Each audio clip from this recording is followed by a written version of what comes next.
Jestli on takhle poroste, tak ji na Vánoce normálně má. Protože to je rachot. Elisko, Nebude mát. Ani jeden mám pocit.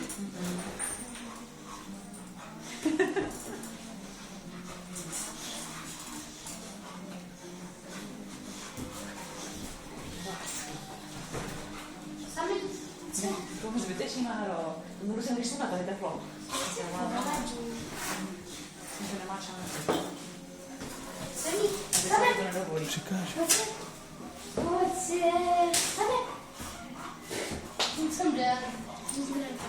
To se vrátí na blízký, když to něho.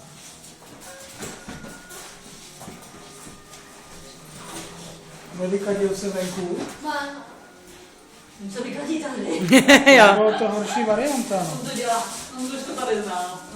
A já jsem s tím pochodoval chvíličku kolem té nemocnice a nic. Teď byl venku.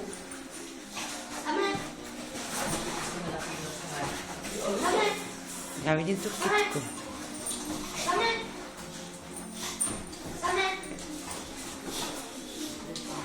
Pojedete kluci na ten výlet, nebo jak?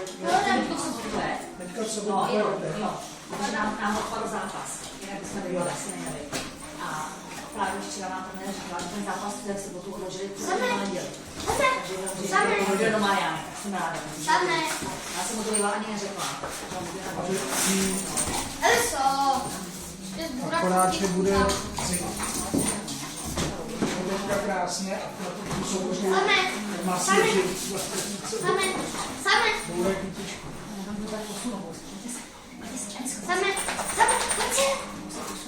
Eliso, nebo já jsem teď jsem pomohla, že ty se nedokázal.